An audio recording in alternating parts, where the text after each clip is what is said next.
Assalamu alaikum, my dear cadets. I am Muhammad Ruqeebul Alam, Assistant Professor, Department of Statistics, Military Collegiate School, Khulna. Today, I will make you understand what is correlation and how we can measure correlation.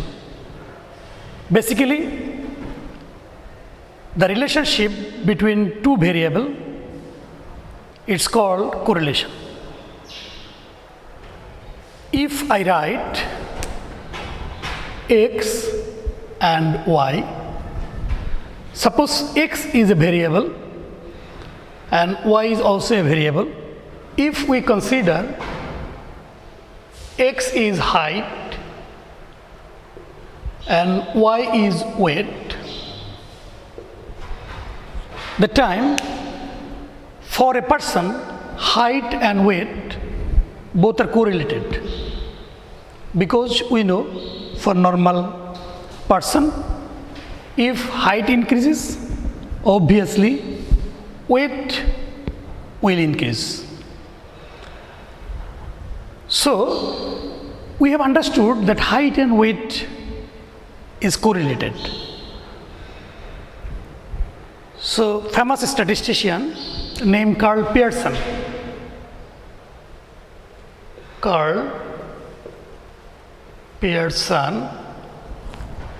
he has given a formula to determine the correlation.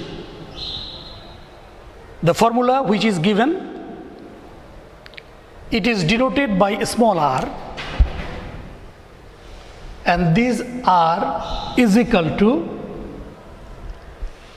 summation x minus x bar y minus y bar divided by root over summation x minus x bar whole square summation y minus y bar whole square.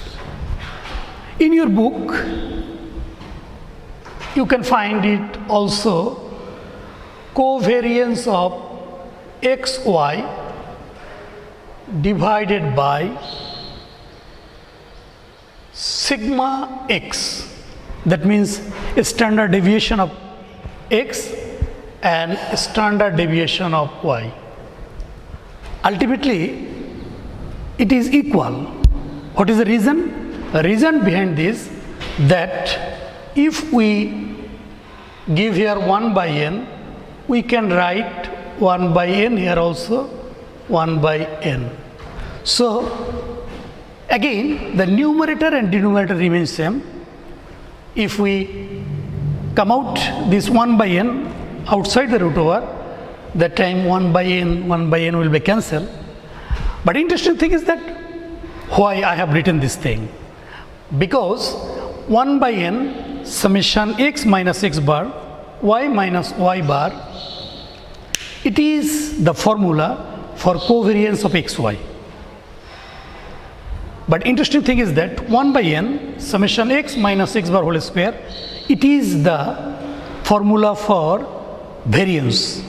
But I have written here sigma x, standard deviation. Why? Because we are having a square root. So variance, its a square root, it is called a standard deviation. Same way, sigma y, it has come. An interesting thing is that this coefficient of correlation, its value lies between -1 to +1. That means r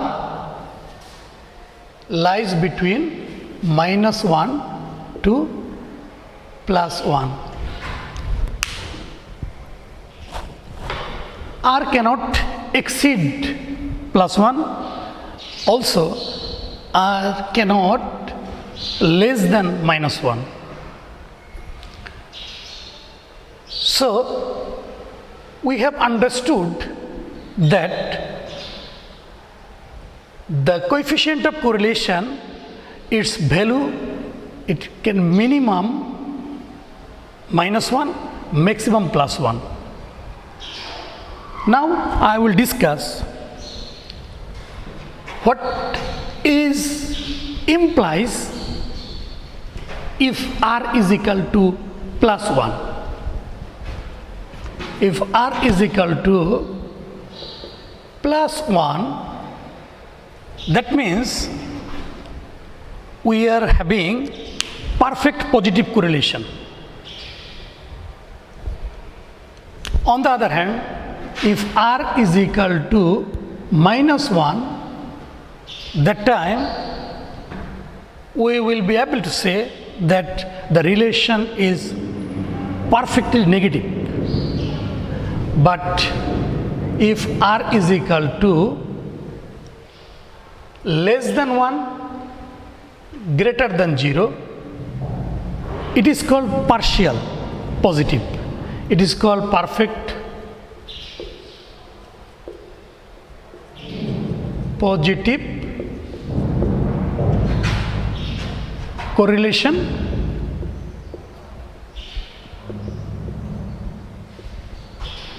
It is called perfect negative correlation.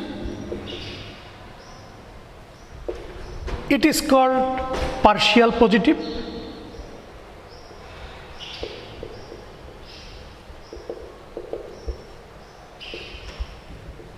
Correlation. If r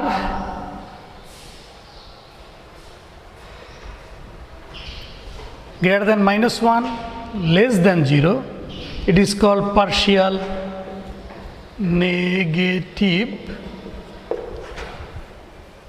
correlation. And if r is equal to 0, it is called zero correlation. Zero correlation. So we have understood that correlation measures the relation between two variables. Okay. So have you understood? I think you have understood what I have told today. Okay, finish.